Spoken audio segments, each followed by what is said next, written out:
the software did not want to play well together. Yeah. Which is fine. It is asking an awful lot. That's a lot of interfacing going on. Virtual cameras and yeah. And if I were wicked smart, I could probably figure it out, but did you need special software to get your camera to work too? Or yeah, there's a program called Epic Cam. okay. I think it's called, and I think it was like $10, mm-hmm. and just basically convert your phone to a camera, which is awesome because the camera on the phone is so much better than the one on the Mac. Oh yeah. You know, so yeah, it's done by a company called Elegy or something. I can't remember what it's called. I was actually just on there. I just downloaded drivers. I think that's why it jammed. Ah.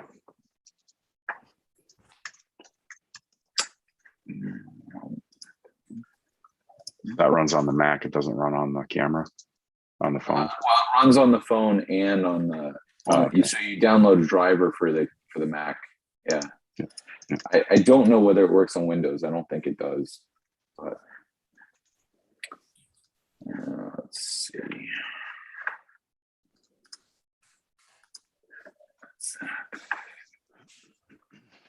I am exhausted. I spent today finishing my prospectus, my draft for my prospectus for my dissertation. So my brain is noodles at this point. Yeah. Hey Dale. Hey Dale. Hello. Brian's in, Terry's in, Damaris are in. I'm obviously not at my house. Oh. I'm chaperoning a homeowners association meeting that's using our building. So,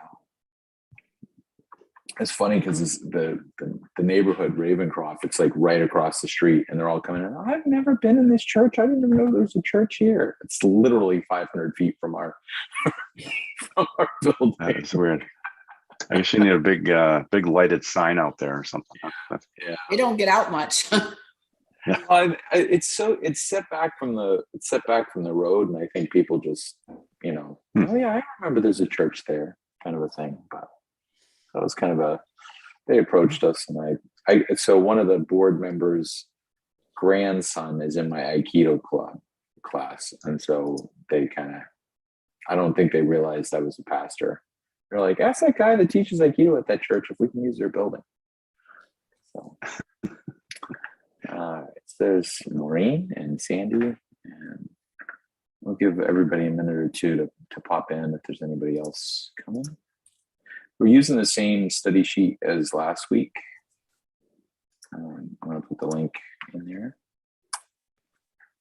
We're still in chapter 12. Yeah, I remember we had an assignment, but I didn't do it, and I don't remember what it was. You're probably not alone. I'm going to guess most people didn't. Just to read. Well, yeah, I think I read it, but yeah, so we were taking a look at just the passage, because the passage has a lot of it. Basically what I wanted to do was take a look at the passage and say, all right, what do you see in this passage that's in other parts of the New Testament, particularly Jesus? There's a lot of glossing of Jesus, but that's okay. I didn't put it in your assignment books, as my dad would say.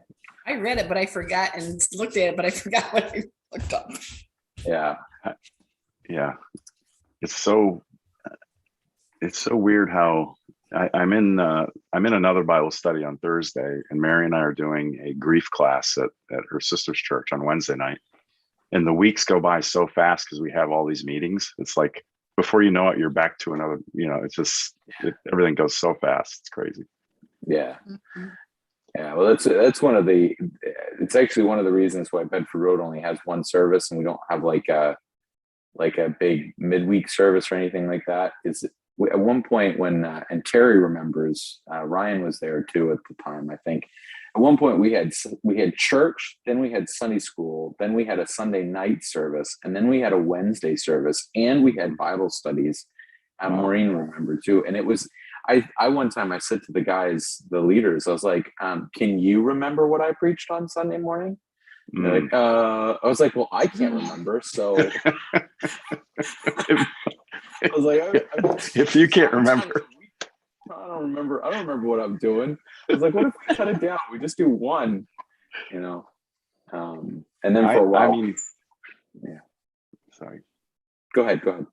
I was just going to say, I went to Sunday morning, Sunday night, and Wednesday night church for 25 years. I mean, just was what you did, Yeah.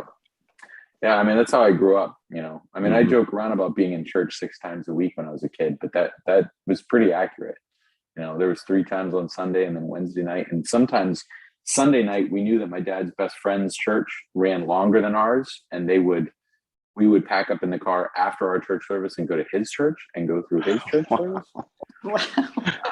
It was crazy. And my dad finally figured out that he would just sit in the car and wait until the service was over. Because if he walked in the middle of the service, my dad's best friend, Joe, would start the sermon over again. So my dad got to hear it all. Oh, man. So the church, they were like, Pastor Kirk, please don't come into the service. Please let us. So, yeah. Yeah. And then tent meetings and revival meetings. And yeah, we had a lot going on. It was quite the adventure as a kid. So, well, let's get started. Let's continue to just keep the church in prayer and the opportunities that God is presenting us. Last night I met with a pastor, the pastor of Bethany Chapel, which is was a super liberal church up by the airport, and his wife is starting a ministry called the Lighthouse in Manchester, which is a temporary home for women in crisis, is how she describes it. So whether it's homelessness or abuse or drugs or child, all this stuff. And so we had quite the meeting with them. Talked about the homeless problem in Manchester, which is extreme. And so, just talking about how we as the church can minister to the least of these, and I think sometimes we forget that. And like I mentioned at the beginning, Dan and a couple other people were here. I spent all day today writing my prospectus, so my brain is kind of spaghetti sauce. So we're gonna hit Romans 12, and we're gonna get started looking. We're gonna be looking through some of the lists. Paul has a lot of lists here, and if you didn't do your homework, I'll let you slide this one time. But we want to get into this text. I think there's a lot. The scriptures say a lot about our relationships to other believers in this passage, and so we want to get into that. So let's go ahead and have a word of prayer, and we'll get started. Father, we thank you once again for the opportunity to come to your word, asking questions. Lord, help us to, as we look at the text, ask the right questions of your Spirit, ask the right questions of ourselves, and Lord, to discern your wisdom and your truth for the church, regardless what age the church is currently in. And we pray all of this in Jesus' name. Amen. Amen. All right, so if you don't remember, we went through Romans and we talked last week about particularly about the gifts. That when we read these gifts about prophecy and service and teaching, exhortation and giving and leading and mercy, we're talking about God giving the gifts to the church through people. And so I think that it's important that when we read now the relationships that we have together as a church, we read this understanding what he's really pointing toward. This is meant to be a connection. And I use the illustration a lot of when I was growing up. We had the little song, here's the church and here's the steeple, open the doors, where are the people? Here's the church, here's the steeple, open the doors, there's all the people. But the reality is the church is not just people. You can have any gathering of people at any given time. The church is the relationships of people who are journeying with Christ, and in our various stages journeying together. And so when Paul talks about these gifts, he's talking about the relationship, how God uses our relationships to encourage people.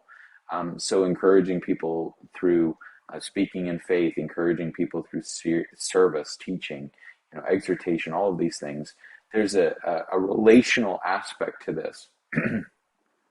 And so now when we get into Romans chapter 12 and verse 9, we're going to continue that relational thing, right? That those relationships continue to be important.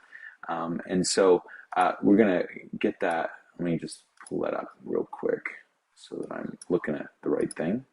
So we want to take a look at this passage, and we want to go ahead and if somebody be willing to read verses 9 through 13 to get us started, we're going to go through this list. I can read it. Okay.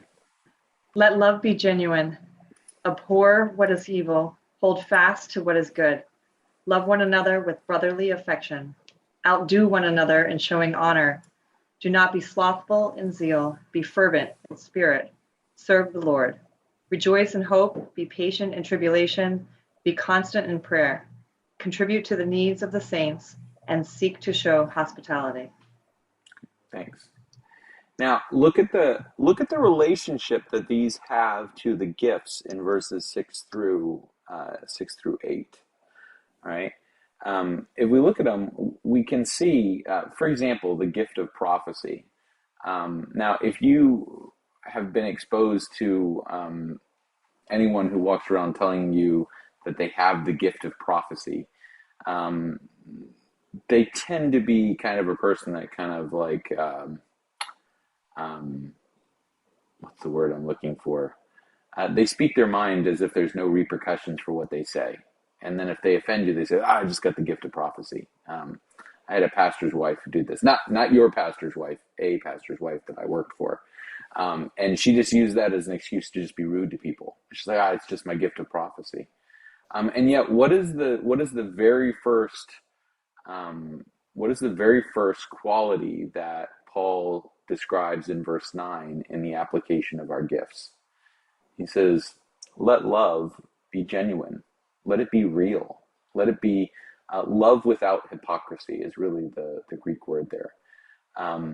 He says, and remember I mentioned last week, there's no verb there, all right? It's just love without hypocrisy, love without acting, love without any kind of veneer on it. So if we're going to speak the truth to people, right, we have to speak the truth to people clearly, but we have to speak it to them with love. And everybody demonstrates speaking love in different ways. What are some ways that people speak truth in love? What are some different ways that you find works for you when you have to speak a difficult truth into somebody's life, but you want to do it with love? How do you do it? Maybe by saying I've been there or I've done this as well, like kind of leveling up with them. Yeah, identification, empathy. Yep.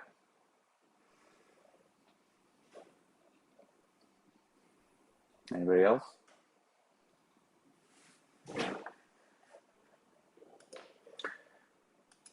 So, anyone want to guess what I use when I have to speak a difficult truth to people? My fallback way of speaking. The Bible. The Bible. But I make jokes. If I'm hitting a hard truth, I tend to joke. I tend to interject humor into it because I don't want it. For me, anyway, it kind of takes the edge off a little bit of, okay, this is the truth, but it's a reality, because the fundamental idea of humor is identifying suffering that we all go through and and seeing it the way that it is. Now, some people think that humor is about misery. It's like humor is about other people being miserable. I see humor as looking at our lives and going, hey, this is a reality, right? This is how we are. And we all look at ourselves and go, yeah, and sometimes you ever had one of those moments where you got like super frustrated and super mad at something and then realized how utterly absurd it was and just started laughing. Like it was just the most ridiculous thing to be upset with. And when we have that humanity, humor is humanity, and there's always a balance, right? Because humor can also be kind of cruel. I mean, you make too many jokes, and it comes out as cruelty. But tempering it a little bit with laughter, is that's always been my kind of my to use a Christian cliche, it's my love language is to joke around and hey, this is the truth, but let's be honest, this is the reality that we have to face. This is who we are. And so I tend to fall back on humor. My wife says I do it a little bit too much. But sometimes I just think it's hilarious. I think the human condition is weird, just a funny thing. But everybody, we tend to find something that works. I mean, my wife's love language is this kind of, I don't know how to describe it, like soul hug. Like she embraces you with her words. She connects. She identifies and she sits there and somehow engages. And people have different ways that they can speak truth and yet have genuine love. And the reality is, I do think, when we talk about genuineness and we talk about humor, I do actually think so many things about humanity are funny. So this is my genuine thing. I'm like, let's just be honest. Humans are weird people, so love is got to be genuine, and that's kind of his opening statement, right? If we were to look at this, if we were reading this in Hebrew, we would have this statement with no verb, and it's the heading. This is how everything else is going to be dealt with. So then everything that comes after let love be genuine in verses 9 to 13 is a component of genuine love. All right. So think of these things as components of genuine love. So abhor what is evil, hold fast to what is good. So is it loving to not tell someone something is wrong? Is that love? And the answer that, according to Paul, it's not love to not address evil. It's not love to not point someone to what is good as opposed to what is evil. That's not love. And so when people talk about, well, you have to be loving, and what they tend to mean is we want you to not address what is wrong with this situation. A loving person wouldn't do that. Well, of course they would. Jesus, he wouldn't have dealt with it. He wouldn't have talked about this. Of course he would have. It's ridiculous when people talk about Jesus, like Jesus would have welcomed and he would have welcomed us even though our sin. And Jesus was open to welcoming sinners, but he called sin what it was. And this is a guy who called people whited sepulchres and serpents and all kinds of stuff. So let's not forget that he was honest about evil. But notice the pairing that he makes. Abhor what is evil. So push that away. That's what abhor means. But then grab onto what is good. So it's not enough to just push evil away. We also have to hold fast to what is good. We have to grip what is good.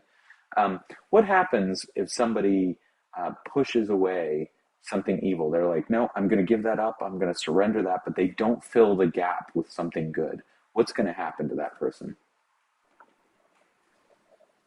Well, Fall back Jesus, into Jesus said, if you you cast the demon out and you clear it. And if you don't, repair what's wrong, then it's going to come back stronger in the end. Mm-hmm. Mhm. Yep. Yeah. I mean, if you don't, and Paul, when Paul talks about, he says thieves should not steal anymore. He said, but they should work with their hands. There has to be something good that takes the place of that evil thing. And so often we want to tell people stop sinning, but we don't want to give them what it is that they need, what needs to be what needs to be held fast to. So then he throws this love one another with brotherly affection in verse 10, and he's now taking love, which is in verse 9, and now he's turning it into a verb, right? But interestingly, he uses a word. The word is philostorgos. It's not a typical word that we would use for love. It's actually the feeling, right? The emotional content of love. And now, most of the time, we talk about love as an emotion, right? I mean, Valentine's Day comes and everybody gets out, to quote Michael Scott, Cupid is going to shoot people with his sparrow, right? We talk about love as an emotion, all right? We talk about it as a feeling. Greek actually separates love, all right, and there's a bunch of words that are translated as love, from the feeling of love.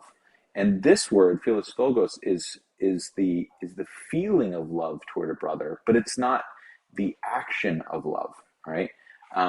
He's gonna throw in an idea. So this is it's weird because he uses two words with brother at the beginning. Philos means philo means love, right? And adelphos is brother, and so he throws love in twice. This philos love, but then he talks about the feeling, and then he talks about the connection, the brother connection. And so marrying our feelings to the brotherhood we have in Christ, basically. And that is it's an interesting way of looking at the relationship of one Christian to another. All right, this idea of there should be an emotional attachment that manifests in a loving action. All right, that it's not just, well, I love them because I have to. I joke around. Jesus commanded us to love our brothers or love our neighbors. He didn't say that we had to like them. But the reality is there should be a emotional depth to our relationships as Christians. But why don't Christians invest emotionally in other believers? What are some barriers for us that prevent us from being emotionally connected with other believers?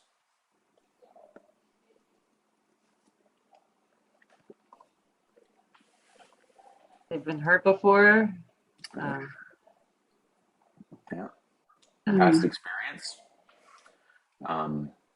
Sometimes, let's be honest, sometimes we just don't like them. Time constraints. Time constraints.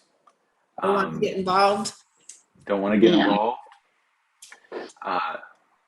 Emotional commitment is resource heavy, right? I mean, when we're invested, when our emotions are invested in other people, it's exhausting.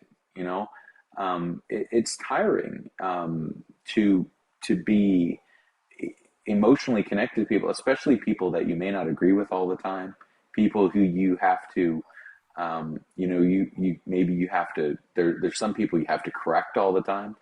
Sometimes there's people that are correcting us all the time, and it's exhausting, that emotional connection. And this is one of the reasons. Not to get off on a diatribe, but this is one of the reasons why, a biblical model of the church, like a local congregation, we have to be careful that it does not outgrow our ability to have relationships with people.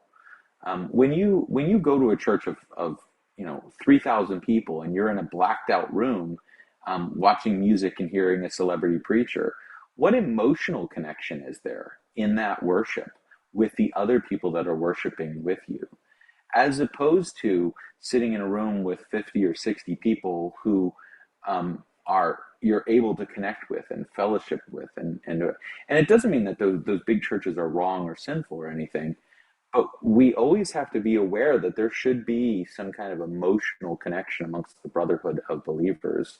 And that this is not just an entertainment thing. This is a relational thing The church is a relationship. And then he throws this next one out in verse 10, to outdo one another in showing honor. And this is such an interesting statement, right? The what does he mean by this? Is it a competition? Well, I honored him way more than he honored me, so I'm the better Christian. What do you think Paul means in that statement there?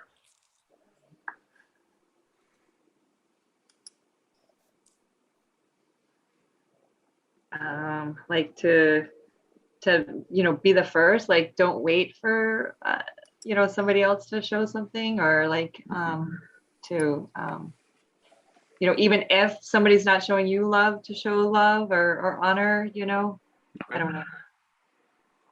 Okay, that's a good approach. Anybody else? Some of the other translations use prefer or give preference to others. Yeah. What if we swap the phrase? So outdo one another in showing honor. This is one of those cases where there's a lot of nuance in here. What if we swap that word honor with value, and we instead read this as this sentence as value one another as you would be valued yourself? Does that sound familiar? Right? Jesus Jesus had something to say about love and one another. What was it that he said? Jesus said, love others as you would be loved, right? As you would want to be loved. And here Paul says, value others. And I would read, there's a subtext in here, value others as Christ values them, right? Although that's not a literal translation of this text. But the idea of showing people the value they actually have in Christ's eyes, as opposed to the value that they may have in humanity's eyes, right? And in order to do that, of course, we have to know them. We have to be connected to them. We have to be engaged with them. But I mean, how many of you have ever felt devalued in a relationship? Like somebody treats you not just they don't say something, but they actually try to push you down in terms of your value to them. You're not important to them. I mean, you guys have that happen, work, family, homes. The church can be like that. Churches can be like that. Christians can be like that, where, I mean, we think of a biblical example of this from 1 Corinthians, where the wealthy in Corinth were telling all the poor people to wait outside while they had their feast, and then they could come into the church service. But they had to wait outside because we didn't want to feed them. They're not eating good. We think of any other biblical examples of somebody pushing down the value of others, devaluing others? The Pharisees were all about devaluing others. I mean, yeah, Jesus tells that parable about the Pharisee and the publican, right? And the Pharisee goes to the temple and says, "Dear God, thank you so much for having me. I'm such a blessing to you." Not like this publican. What a waste of time he is, right? The Apostle James, right? In the book of James, does he talk about this? I just taught on James. I hope somebody remembers. Chapter 1. What'd you say, Brian? James chapter 1. He's talking about preferring others, or who gets to sit where and that kind of thing. Yep. Another place I can think of is when Jesus is having dinner at Simon's house, and not Peter, and the woman starts ministering to Jesus, and he says, "Don't you know what kind of woman this is?"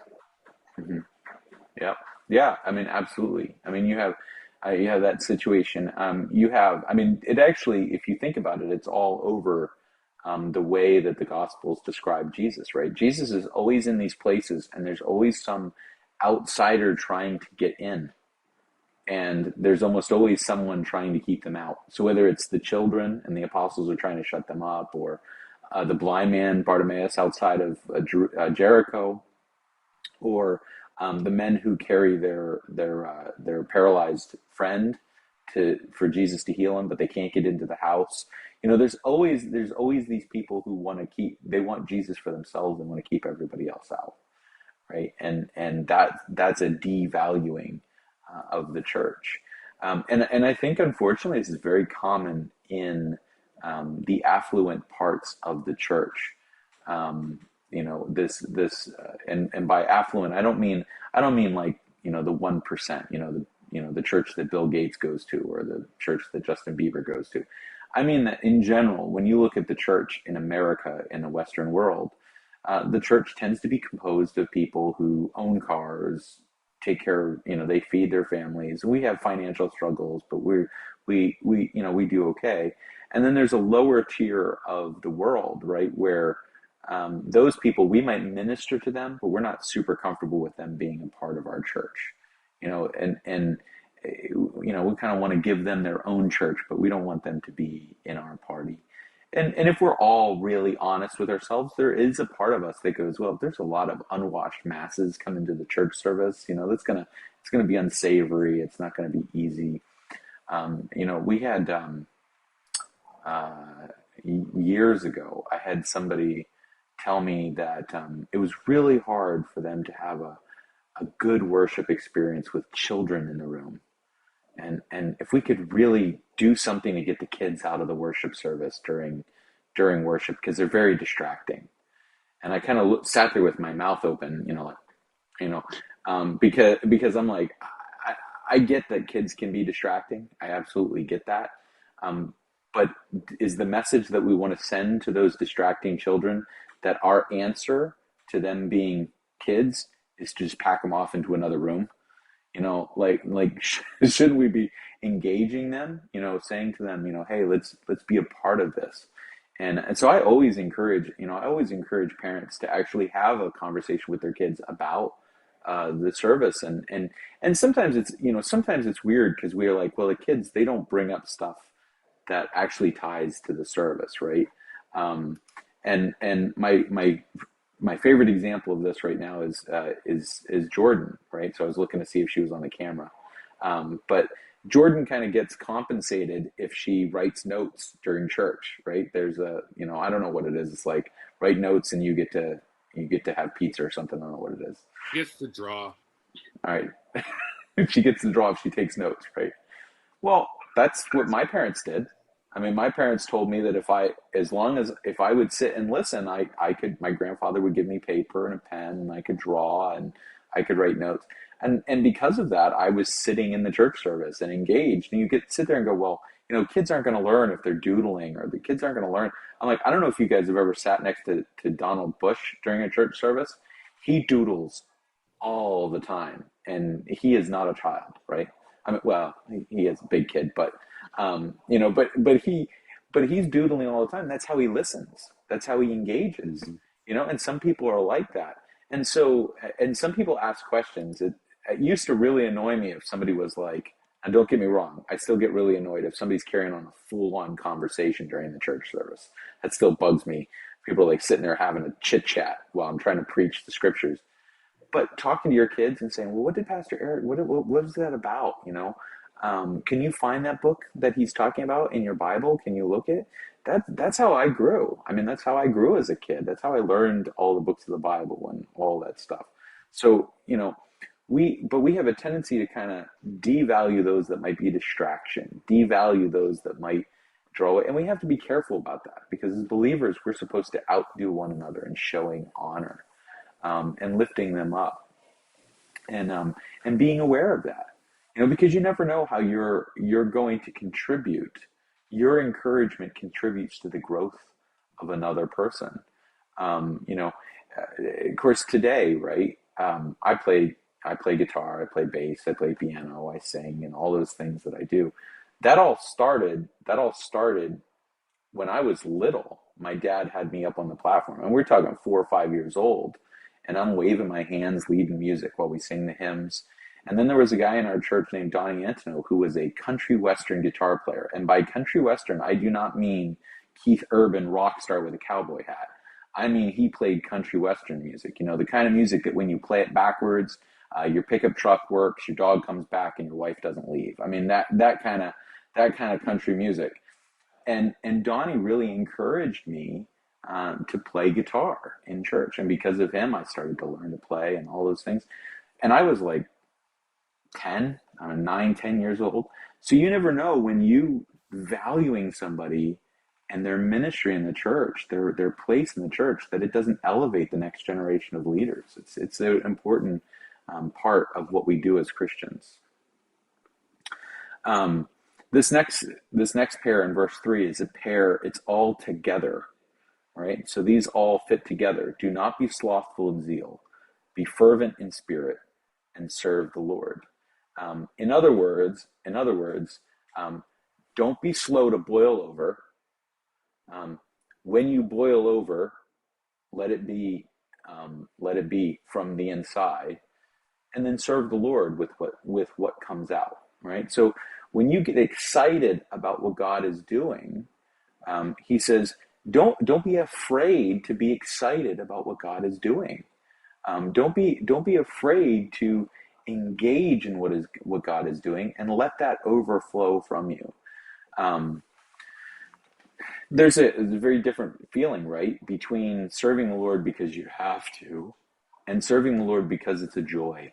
And I mean, everybody has at some point. I mean, most of us in this group are somewhat experienced believers, which means that at some point, most of you got the joy of doing something that you really didn't want to do in the church. Somebody asked you to do it. Okay, I'll do it because I was asked to do it. And then at other parts of your life, you might have been given a job to do, and maybe you didn't think it would bring you joy, but it brought you tremendous joy, and you were overflowing, and this is so exciting. And of course, whenever that happens, usually there's somebody there to steal that away from you, like to crush you. They're like, yes, I'm so excited that you're excited about this, but if you could, but this idea that when we serve, that it's overflow, right? It's overflowing into the lives of others. That's really what he's talking about. And then he has a second triplet: rejoice in hope, be patient in tribulation, be constant in prayer. So first triplet was slothful, do not be slothful in zeal, be fervent in spirit, serve the Lord. Second one, rejoice in hope, be patient in tribulation, be constant in prayer. So hope and tribulation are right, they're mirror images of each other. They're 180 degrees from each other, right? Hope is things are looking up. Tribulation is things are looking down.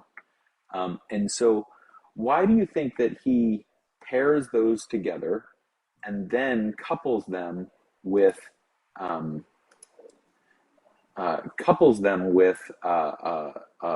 being constant in prayer? Why do you think he pairs hope and tribulation, but then couples that with constant in prayer? Why do those three things go together?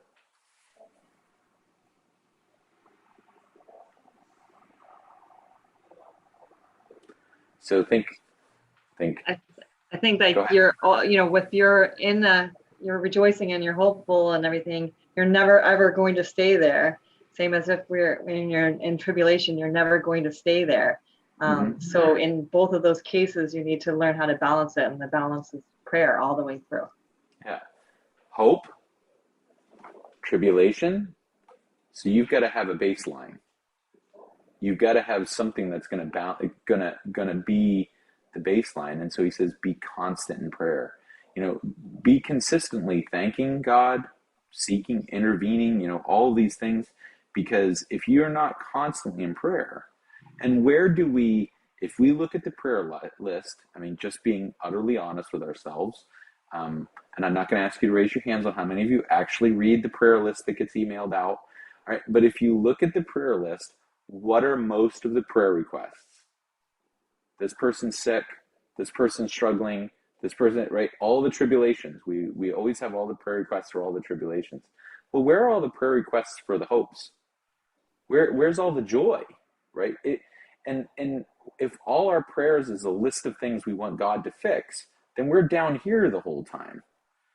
And if all of our prayers are all the things that we're thankful for, and isn't it wonderful, and isn't it joyful, and isn't it happy, and nothing bad ever happens to me, well, there's got to be, there's got to be a middle line, because life is going to go up and down, right? And Paul points this out. And then he makes a statement to contribute to the needs of the saints and to seek to show hospitality. And these are just two pieces of the same idea, right? Take care of one another, all right? That's contribute, but then take care of the stranger. That's what hospitality is. The word for hospitality in the Bible literally means love the stranger, philoxenia. Xeno means stranger, or the outsider. So, and philoxenia. So when he talks about brotherly love, right? Philoadelphia, the love of the brother, back in verse 10. But here he talks about philoxenia, the love of the stranger, right? And so the church is defined by this desire to form these loving relationships, both inside and outside, right? And always balancing inside and outside. And what does that look like to show hospitality in our current world climate? What does it look like to show hospitality in a world where we're kind of painted as the bad guys? Christians are being painted as the bad guys. We're intolerant. We're anti-science. We all wear MAGA hats. There's this whole list of things that all Christians are in the media. And I gotta, in that world, how do we extend the hospitality of the gospel to people for them to understand that that's not what the church is defined as? Be humble. Right. Humility.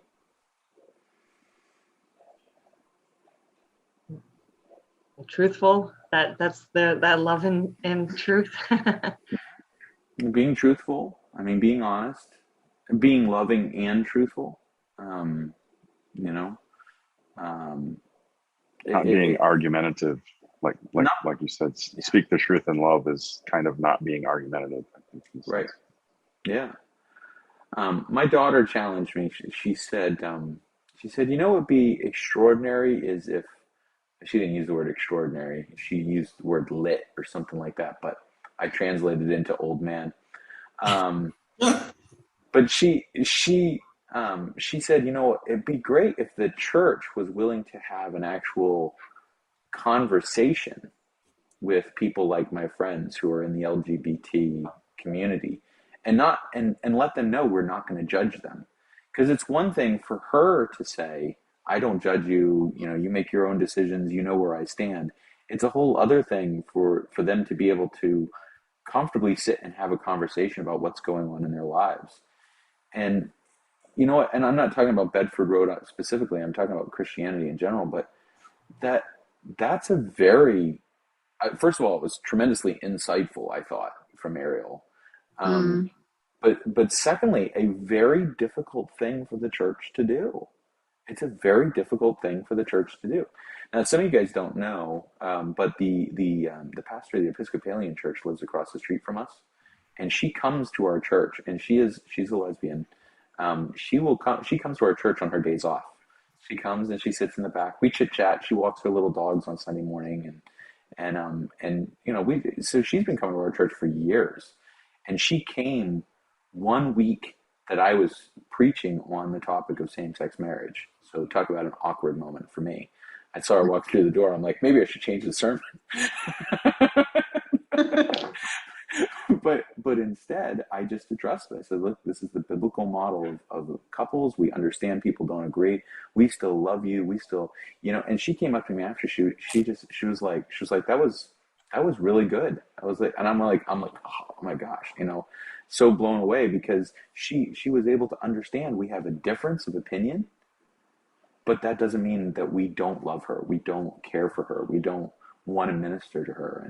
And we're trying to break through that barrier with a number of Ariel's friends who are convinced that if they come to our house, we are going to try to de-gay them. Like my wife and I are going to somehow strap them down and make them heterosexual or something. I don't know what they think we're going to do to them. And so they won't come to the house. They won't. So with Ariel, and I'm like, how do we break this barrier down? How do we show hospitality to them? It's a really difficult question, you know. Anybody else have thoughts about that one?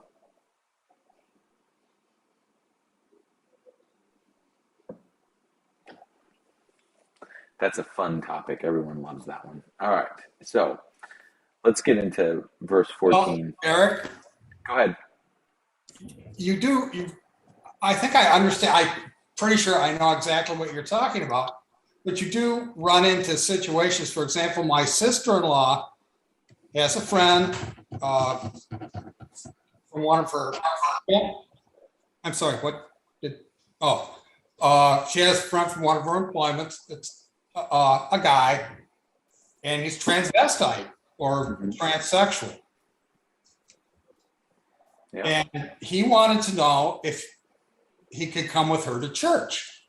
Of course, you can come with me to church. He said, "Can I come to church dressed as a woman?" Mm-hmm. And she said, "Yeah, I didn't know what to tell him." Yeah. And having seen pictures, I mean, the guy makes a really homely girl, but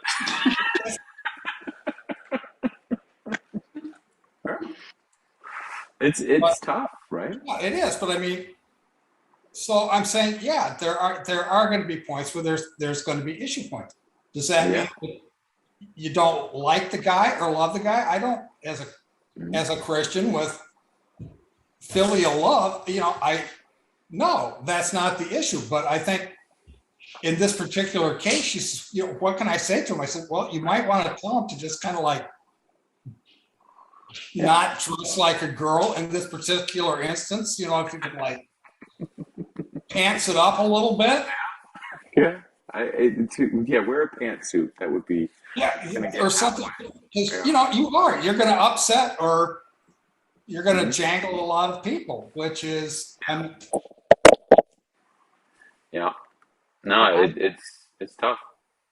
I feel like they should wear whatever they want to wear and come, the way they are. I don't know. I even have just people ask me, what's the attire at church? And that always is like, oh yeah, that's right. People are concerned about those things. And I'm like, whatever you want to wear, just come. Yeah, it's tough. I mean, we did a mind experiment years ago. I did it on my blog, and I need to dig it back up, where I set up a whole scenario where a couple walks in the door and, talking about one puts the arm around the other and they're whispering into each other's ear during the service.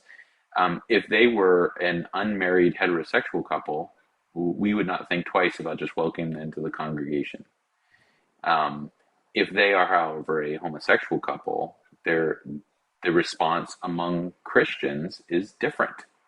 And should we be reevaluating our responses to for lack of a better term, the sin of the day, right? Because let's be honest, this stuff is faddish right now, and it's insanely faddish amongst the teenagers and young adults.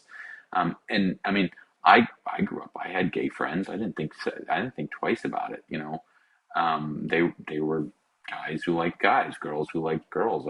It was whatever.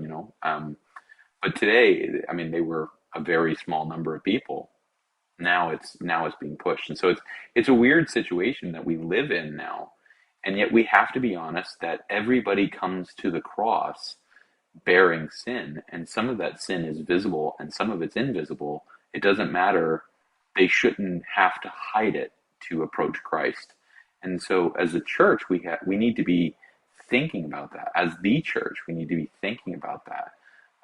Those barriers, we don't want to compromise and just say, no, we're just not going to address that. But we have to be aware that there are barriers between people and seeing people and Christianity through whom there's barriers between people and Christians are how they're going to see Christ. So we have to be aware of that. It's not an easy question at all. It's a very difficult area of discussion. I actually had a transvestite, not a transsexual, a transgendered person, a transvestite years ago ask me, well, if you guys had a drag night, we would be more likely to come. And I just kind of laughed. He was joking, obviously. He wasn't being serious, but he, he was like, he was just being himself. Drag queens tend to be goofy and funny. So anyway, they're an interesting subset. Anyway, let's get on to the verse 14 here. Bless those who persecute you, bless and do not curse them. That should sound very familiar. Paul is glossing Jesus. In the Beatitudes, right? Jesus says, blessed are you who are persecuted for my name's sake. So now Paul flips it and he says, bless those who persecute you. Same way that Jesus says, what profit do you have loving your friends? Everybody loves your friends. Have you tried loving your enemies? And again, somebody hits you in the face, you turn the other cheek. Somebody compels you to carry their cloak 1 mile, carry it 2 miles. Jesus puts all these things of the response to persecution should be blessing, right? And blessing those who persecute you. And that is really hard, to bless those who do not, and bless those who bless and do not curse them. Rejoice with those who rejoice and weep with those who weep. I think those are pretty easy for us to do. Live in harmony with one another. Do not be haughty, but associate with the lowly. And we've talked about that.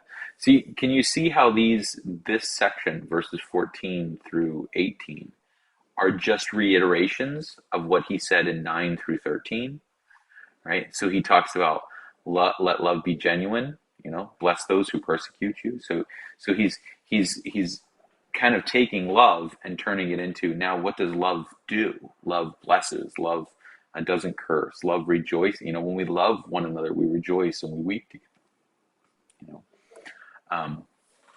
We're overflowing, right? And then he gets this line, do not be haughty. In other words, don't elevate yourself, but associate with the lowly, right? And that should sound like Jesus, right? That's stuff that Jesus said. Then he says, never be wise in your own sight. This is a great piece of advice, right? Paul says the second you think you've arrived, you've left. Right? Don't be wise in your own sight. And then look at verse 17 and how this kind of plays off of verse 13. Verse 13, contribute to the needs of the saints, seek to show hospitality. Verse 17, repay no one evil for evil, but give thought to do what is honorable in the sight of all. So in other words, we have to be aware that our love is the only thing that's going to overcome people's perceptions of us. We would love to believe that if we just keep telling people we're right, they're going to agree with us. But the reality is love is what breaks down the barriers. And not love in the world's terms of love, but love in the biblical model of love, the way that Christ calls us to love. And then, if possible, right, verse 18, if possible, so far as it depends on you, live peaceably with all. Now, why is that an important line for Paul in the book of Romans with the topics that he's been addressing in the previous verses?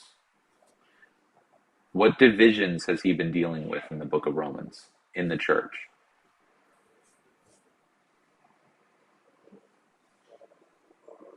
There's a very specific division he's dealing with. Jews and the Gentiles? The Jews and the Gentiles. So he says in the church, right, you do whatever it takes to be able to coexist with the other group. So that if there's a problem, the problem is with them, not with you. You do what is possible to live peaceably, not to completely agree, right? So notice he doesn't say that do what you can to get everybody to agree with you. He says to live peaceably with all.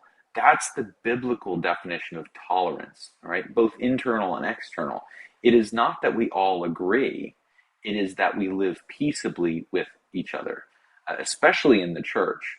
You know, I am not, I know this comes as a wild statement. I'm sure that you guys will all be shocked to hear this, but I am not a charismatic Christian. I don't speak in tongues. I don't, believe in a lot of stuff that goes on in the charismatic church. That does not mean that as a Christian, I reject my brothers and sisters who do believe in that. I believe that there's a lot of diversity in the expression of the church. And now if somebody comes to me and substitutes something for Jesus, then we have an issue. But if they just happen to be quirky, they have kind of their own worship language, they might have some diverse theological things that we need to talk about, but I should be able to live peaceably with them. However, living peaceably means also that we understand the boundaries of our relationship. All right. Living peaceably with other believers means that we have to establish some boundaries, right? If I came to Sandy, if I came to your house and started reorganizing your kitchen cabinets, right? I think I probably have crossed a boundary in the relationship, right? No, I'd let you because they're really good. You're ADD and organized, so I'd let you. I understand. Open the cabinet like, Sandy, I don't understand why you have glasses and spaghetti sauce in the same cabinet. Can we? I wouldn't let you, Eric. I wouldn't let you. But you know what I mean, though. It's like I walk in, I get it. I mean, who else wishes that their car? Now, some of you might be, rich enough that your car has like pre-programmed seating settings. But when I get in my car, my little Kia, the car that my daughter and I share, I have short legs. She has short legs. I took it to the shop. And why is it that every mechanic in the history of the universe is 7 foot tall? And they push the seat all the way to the back, and then they leave it there, and it's like, hey, do you remember what it looked like when you got in there? I can't even reach the pedals from here. There's got to be as Christians, we need to set boundaries in our relationships, and then to live peaceably, we respect those boundaries, right? I'm a big fan of the idea that I am not going to interject myself into your personal life. I know as a pastor, I'm probably supposed to, but my feeling is if I have a good enough emotional relationship and connection with the people that make up the congregation, if you have a need that you want me to address, you'll bring it to me and have an honest conversation with me, because I like to think that I'm friends with the people of the church. But for me to just be jumping in and if I was, you're having a rough day, right? You and your spouse are having a rough day, and somebody walks up to you and goes, is there something wrong with you and your wife? Is there something I can do? That's a way you do that to me. That's a way to get punched in the face. I mean, I don't want you, if I wanted you to interfere with my personal life, I would inform you that I wanted you to interfere. But if somebody comes and says, hey, this is something that we're praying about, or we're struggling, and here's a question we have, then because we're brothers and sisters together, we have that emotional connection. We can connect with that. We can connect with one another, and we know when to come to the boundary lines and to converse to one another, and then we know when to respect the boundaries, and to live peaceably with all. Can you imagine what Bedford Road would look like if I demanded that everybody worship like me, talk like me, and dress like me? All right. That would be a really, really boring church. we love the idea of this diversity, but we find our way to live peacefully together, right? And then the flip side of that in verses 19 through 20, right? The flip side of that is that we have to leave vengeance to God, right? I mentioned this on Sunday, but I think one of the worst things that ever happened for our relationship, since we talk about the LGBTQ community. One of the worst things that happened to our relationship with that community as the church, capital C, is in the wake of both September 11th and the Hurricane Katrina. There were televangelists saying that the reason that those things happened was because America was allowing abortion, America was coddling homosexuals, all this stuff. And they got on TV and said these things, and we became the enemy. That wasn't their place. That wasn't their job. They were speaking out of turn. I mean, I hate to put it that way, but they really were. While it might be true, there might be truth to what they're saying, the scriptures say, vengeance is God's. We don't get to speak for God in those situations. We don't get to tell people God is angry with you, and that's why these bad things are happening to you. I know pastors are supposed to do that, but according to our culture, but we need to be aware of that. And instead, in verse 20 says, if your enemy is hungry, feed him. If he's thirsty, give him something to drink. Right? And then he's got this line, for by doing so, you will heap burning coals on his head. What do you think he means there? You will heap burning coals on his head. That's a weird phrase. I hope it means he'll be convicted by the Holy Spirit, but not sure. I have to say down here, since we moved down here, it's a totally different culture in the sense of the church and the different, it's just a totally different. One of my best friends is a lesbian, but she's a Christian and she's not living the lifestyle. She's renounced that lifestyle. Yeah.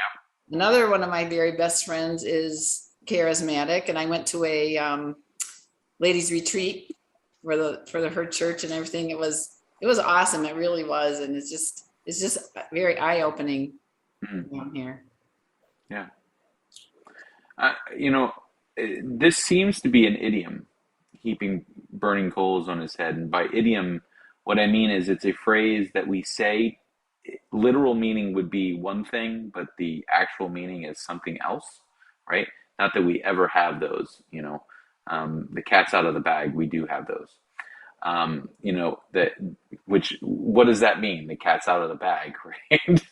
It means here's the truth, here's a truth that should be obvious, right? And it seems to be that the idiom here, heaping burning coals on his head, it's a reference to the idea that when you show love and leave vengeance to God, then if there is a rift or a brokenness or something missing in the relationship, it's on the other person. And like Dan said, if they're honest, they'll look at themselves and go, this is my problem. The conviction comes back to, I'm the one that's causing this, I'm the one that's creating this problem. Now, does that always happen? No. No. I have relationships that fell apart years ago that people still blame me for it, even after I apologized. Some people, they just don't see that they're part of it. But remember that this is in the church. He's talking about in the church. And so one would hope that in the church, the conviction of the Holy Spirit would be at work in the hearts of others. And how do we overcome evil? In verse 21, we overcome evil with good. My wife asked me today, she said, it would probably be a good idea, she said, if we actually had like a set of lessons about the different kinds of false teachers in the church. That way, if we then we'd know what we were looking for, And here's the problem with it: the devil's always going to come up with better false teachers, right? There's always going to be more false teachers. Do you know how Treasury officers spot counterfeit bills? It's not by studying the counterfeits. They study the real bill, and then they can see the counterfeit. So the way we deal with false prophets is to deal with the scriptures. Get the truth of the Bible, study it in a historical, literal, grammatical context, and then false teachers come up. Nicole, she sent me a website of somebody had said, well, there's this thing going on, and they sent it to me. She sent it to me. She said, do you think this group is right. And I started reading and I'm like, I know nothing about this group, but just a couple of things that are said here, I'm going to tell you right now, they are off in left field. They are so far in left field, they're in the stands. There's just some crazy stuff going on in this thing. I said, I don't need to know who they are, because I study the scriptures, and because I study the scriptures, I know the standard that I hold everybody to, and I can love those that are diverse from me and different from me, but I know the truth. Good overcomes evil, right? Overcome evil with good. Don't try to overcome it with evil. Yeah, the warnings are numerous about false teachers, those who want to preach for gain and other things. Mm-hmm. So there is certainly room to be warned. But yeah, you're right, because the teaching that goes along with being warned is stay in the scriptures, stay to the truth, stay to those things that have been taught. Don't deviate from those things. Yep, absolutely. If we seek to know the scriptures, we will see the false teachers. I mean, Paul even makes this point several times. He's like, don't you know this? Why do you need me to point to this specific situation? Here's the scriptures. How do you not know this? Kind of a thing. And yeah, absolutely. For our Sunday school class, we've been listening to this Christian rabbi for this Bereshit class that we're doing. So we had to listen. We were supposed to listen to the creation, story, re-listen to it. So I was listening to this other rabbi. I'm thinking, okay, let's get his perspective. Then he starts talking about Lilith and God creating Lilith, and I'm like, okay, this is not where we want to go. Yeah, he's getting into Kabbalah. Yeah. Well, yeah. That's one of those areas. I'm listening to a audio lecture series right now called "From Muhammad to Spinoza," and it's about medieval Judaism. So Moses Maimonides and Rashi and all these medieval Jewish scholars, because I don't have anything else to do, right? But one of the fascinating things about it is just how, you can get a Jewish teacher that absolutely just teaches the Hebrew scriptures, and then you'll get a Jewish teacher and they're so ridiculously loopy. They have so many things added to the Bible. And so you always have to be, we have to be discerning. We have to ask ourselves, what is going on here? And my favorite Jewish movement so far is the Karaites. So the Karaites emerged and they basically said, well, the rabbinical Judaism has the oral law, the oral Torah, and the Karaites went, oral Torah, bad. You shouldn't add any tradition to scripture. Throw that away. Now here's our tradition on how to understand scripture. So they did exactly the thing that they were opposed to. It comes back to the point again. So often when people want to get rid of an authority, it's so that they can be the authority. They want to enforce their own rules. So anyway. Yeah, that's true in the church. Anyway, any other thoughts and questions, ideas, comments? We're going to move to chapter 13 next week. No? All right. Well, have a good week then. I'm going to go home and go to sleep. Me too. Good night. Right. Good night. Good night.